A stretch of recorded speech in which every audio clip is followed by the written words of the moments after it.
2 Coríntios capítulo 8, versículo 9. 2 Coríntios capítulo 8, versículo de número 9. Glória a Deus. Vamos colocar em pé a palavra do Senhor em 2 Coríntios capítulo 8, versículo 9. Nos diz a poderosa palavra do Senhor. Porque já sabeis a graça de nosso Senhor Jesus Cristo, que sendo rico, por amor de vós, se fez pobre, para que pela sua pobreza enriquecesseis. Porque sabeis a graça de nosso Senhor Jesus Cristo, que sendo rico, por amor de vós, se fez pobre, para que pela sua pobreza enriquecesseis. Deus, nós estamos diante da Tua presença nessa noite, já louvamos ao Senhor, oramos, ouvimos Tua palavra, e agora mais uma vez estamos aqui diante da Tua presença para ouvirmos a Tua voz. Nós te glorificamos, nós te exaltamos, nós te adoramos, não na manjedoura, mas no trono, como leão da tribo de Judá. Em nome de Jesus, amém. Pode se assentar, meus irmãos, glória a Deus. Se fez pobre, se fez pobre. O texto que Paulo escreve diz que ele se fez pobre. Jesus era eternamente rico. Jesus era, na glória, o Senhor de toda a riqueza, dono de todas as coisas. Mas ele renuncia toda a sua grandeza, riqueza, e vem à terra para viver entre os homens, se tornando o Cordeiro Pascal, o sacrifício para reconstituir a amizade do homem com Deus. Então, quando você lê o texto e você vê essa expressão de Paulo, que ele se torna pobre, é porque Jesus deixa no céu o seu manto de rei e vem viver como um homem. Jesus deixa no céu a sua coroa de ouro para receber uma coroa de espinhos.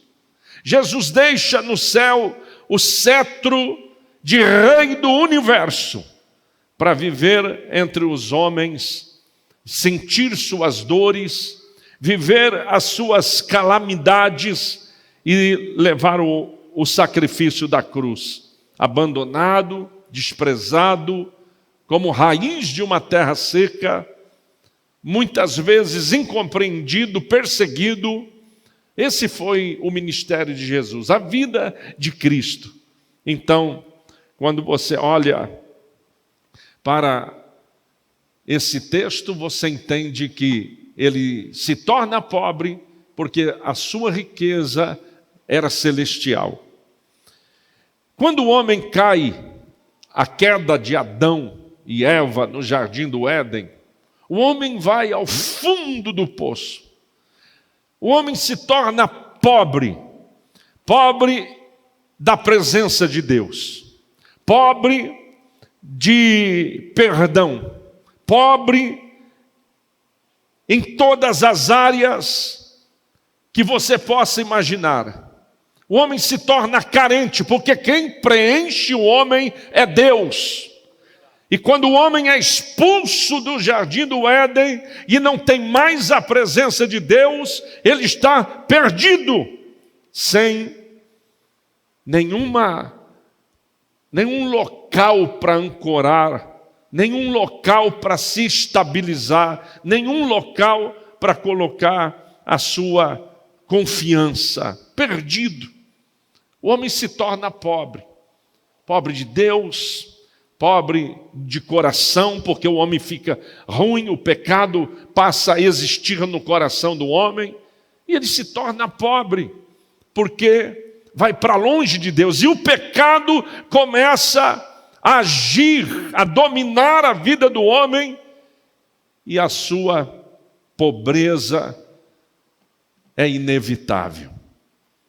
Então a gente se depara com esse texto, Paulo dizendo que Jesus se fez pobre.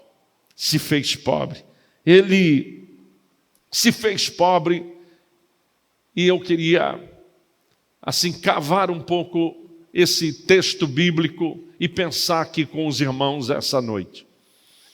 Ele se fez pobre, como eu, como você, se fez pecador, se fez um homem que sentiu todas as dores, que foi perseguido, que chorou. Jesus chorou. Jesus sentiu dores. Jesus foi à cruz. A cruz não foi uma encenação. A cruz foi algo real, com dores reais, com sentimentos reais de um homem. De um homem como nós, com as mesmas dores, com os mesmos sentimentos. E Jesus fez isso por alguns motivos. Ele veio se tornar pobre como eu, para dividir a sua riqueza comigo. Ele se fez pobre como eu, para dividir a sua riqueza comigo. É isso que o texto bíblico está dizendo. Ele vem, faz a obra, prega, cura, vai à cruz, e aquelas pessoas que creem nele, agora recebem o milagre da reconstituição. Quando você aceita a Cristo como Salvador, então agora a riqueza que está nele começa a vir para você. Porque um dia a pobreza que estava em você foi para ele. Eita glória! Você está entendendo como Jesus vem para tomar o teu lugar? Porque aquela cruz era tua, a coroa de espinho era tua, mas ele veio, oh glória!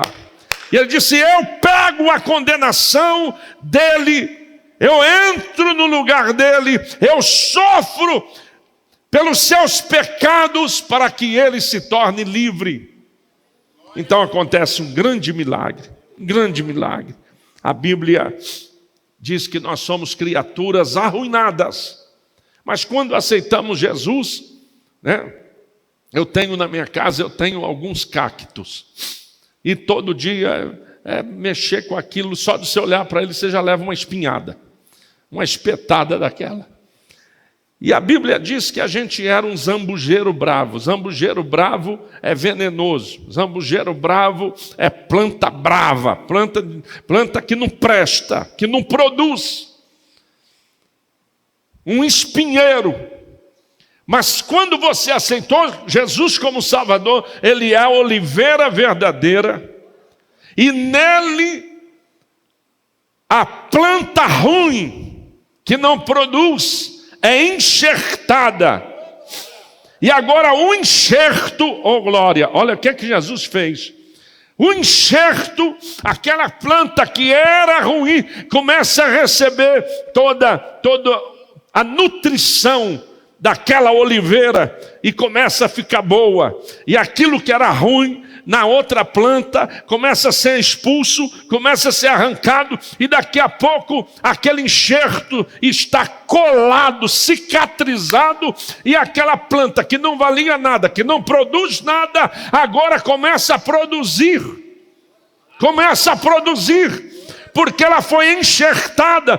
Então quando Jesus vem do céu, ele vem para enxertar você nele. Romanos capítulo 11, versículo 17 a seguir, é onde Paulo está falando exatamente isso, que nós éramos um zambujeiro bravo e que nele nós fomos enxertados. Versículo 17, e se alguns dos ramos foram quebrados, e tu, sendo zambujeiro, fostes enxertado em lugar deles, e feito participantes da raiz e da seiva da oliveira. Não te glories contra os ramos, e se contra eles te gloriares, não és tu quem sustentas a raiz, mas a raiz é que sustenta a ti. Eita glória! Você foi enxertado. Versículo 19, dirás, pois, os ramos foram quebrados para que eu fosse enxertado. Está bem, pela sua incredulidade foram quebrados, e tu estás em pé, pela fé. Então não te ensoberbeças, mas teme. Por quê? Se Deus não poupou os ramos naturais, teme que te não poupe a ti também? Considere, pois, a bondade e a severidade de Deus para com os que caíram, severidade, mas para contigo a benignidade de Deus. Se permaneceres na sua benignidade, de outra maneira também tu serás cortado. Foi enxertado, não dava fruto. E agora que dá muito fruto, não se ensoberbeça, dizendo, eu estou produzindo, eu faço e aconteço, eu sou o bam, última bolacha do pacote. Que mais, Marquinho? Última Coca-Cola do deserto. Que mais, Marquinho, que você fala? Não, eu não sou o último, eu não sou o topo, aquele que faz e acontece.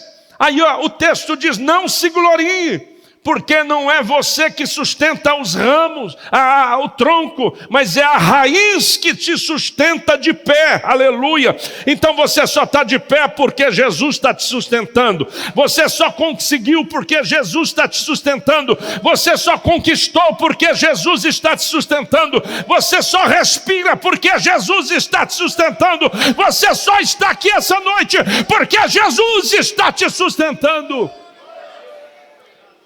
Não é você que sustenta a raiz, mas é a raiz que sustenta os ramos. E acontece algo incrível, porque toda a vida ruim que existe no zambujeiro vai ser extirpada.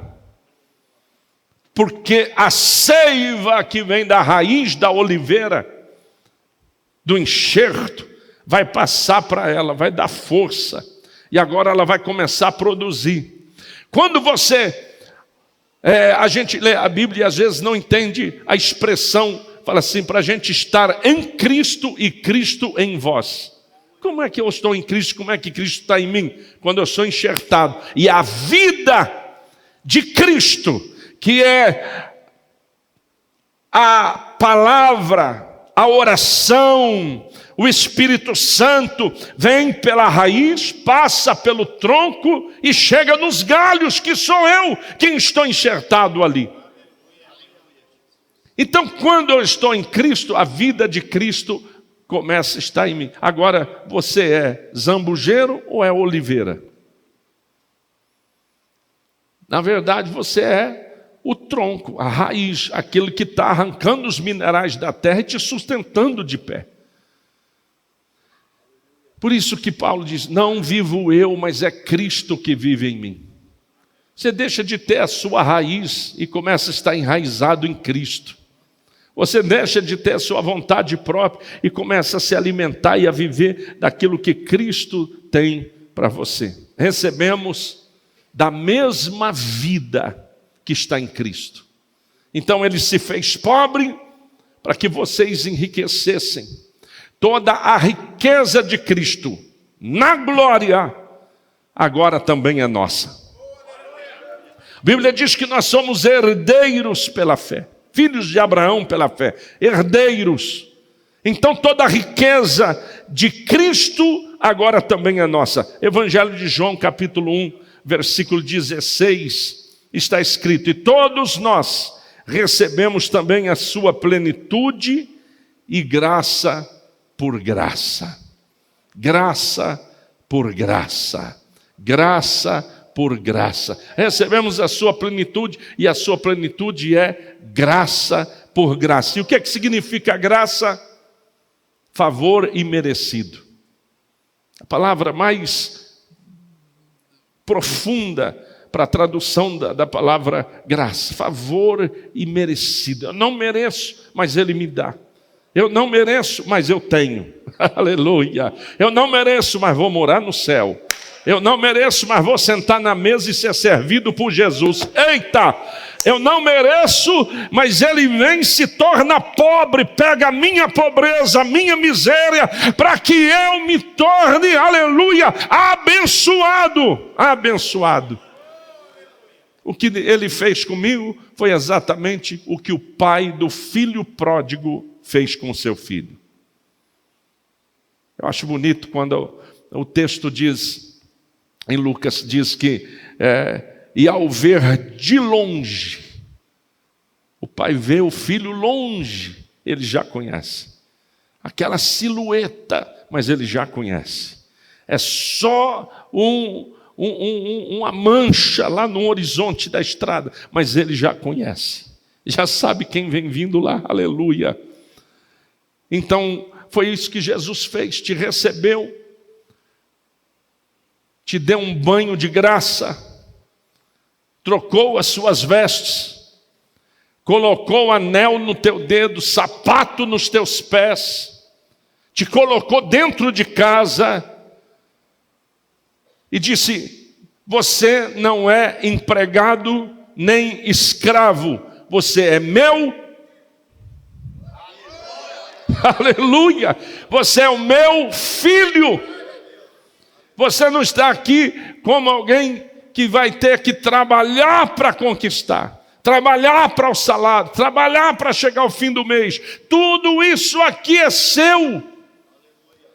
Então, quando Jesus nos recebeu, Ele pegou aquele filho rebelde, aquele homem rebelde, pobre, perdido, e nos enriqueceu com tesouros infinitos. Com tesouros infinitos. Tesouros infinitos. Às vezes, eu já tive a oportunidade de conversar com gente famosa. E na grande maioria, pessoas tão vazias. Gente que conforme você vai conversando, daqui a pouco elas estão ali chorando. De te ouvir falar um pouquinho de Jesus, a pessoa, tipo, eu nunca ouvi isso.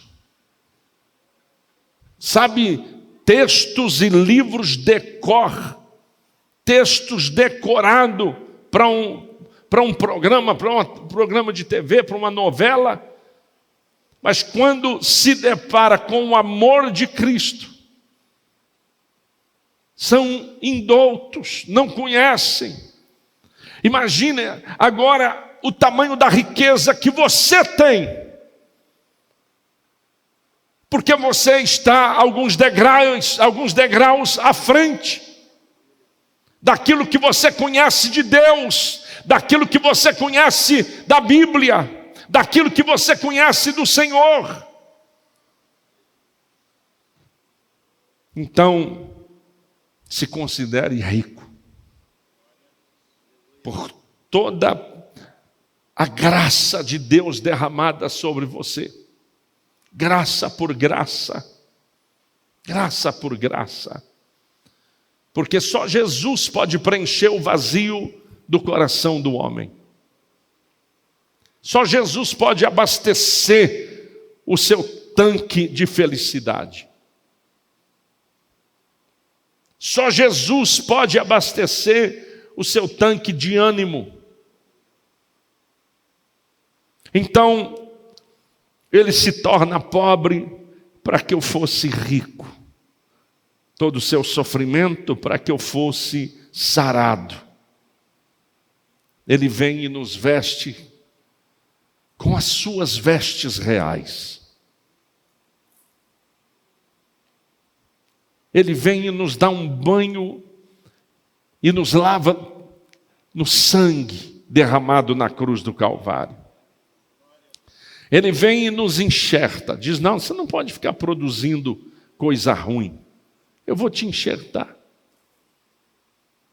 Eu vou te colocar para receber a vida que só eu tenho para dar. Só eu tenho para dar. Encerrando, tudo isso que eu estou falando resume no amor. Diga para quem está ao seu lado, isso é o amor de Deus por você. Diga para quem está atrás, isso é o amor de Deus por você. Isso é o amor de Deus por você.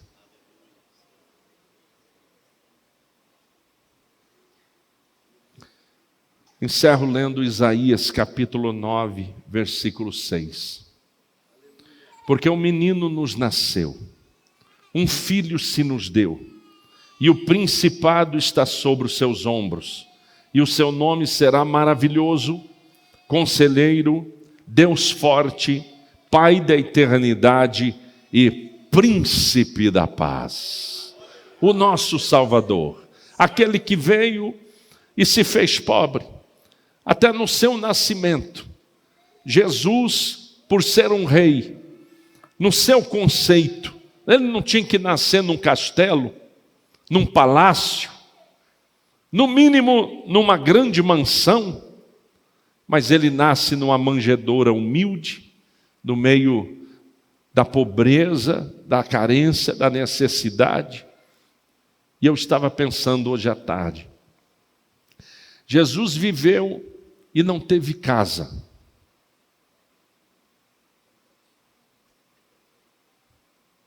Qual era o endereço de Jesus?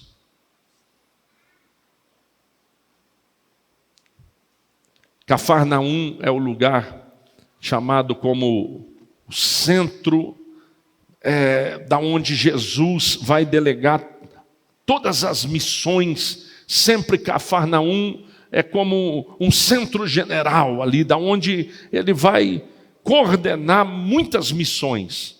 Sempre Cafarnaum. Mas nem lá ele tinha a sua casa. Jesus nasce na manjedoura.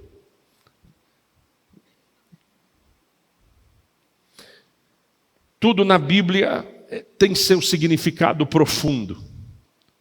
E o significado profundo disso é te dizer: a minha morada, o meu endereço é no seu coração. É no seu coração. Se você for a Israel, você vai encontrar o túmulo, você vai encontrar o Rio Jordão, você vai encontrar Jerusalém, o Gólgota, Getsêmani, Monte Calvário, mas você não vai encontrar o endereço da casa de Jesus. E isso é porque ele está dizendo: o meu endereço é no coração de todos que deixarem ser implantado, enxertado. E a minha vida, aleluia, vai passar para a sua vida, meu Deus. As pessoas começarão a ver Jesus através de você. Através de você. As pessoas começarão a ver Cristo através de você. Assim como a gente vê o diabo através do monte de gente por aí. Do monte de música por aí. Do monte de absurdos por aí. Assim também a gente vê Cristo na vida de alguém que deixa a vida de Cristo penetrar no seu coração, nas suas veias, nos seus sentimentos. E você começa a viver segundo a palavra de Deus, em amor. Começa a viver segundo a palavra de Deus, dando frutos do Espírito. E logo alguém vai olhar e ver que você tem algo diferente. E esse algo diferente é a vida de Cristo, é Jesus no nosso coração. Se coloque de pé, glória a Deus. Nós vamos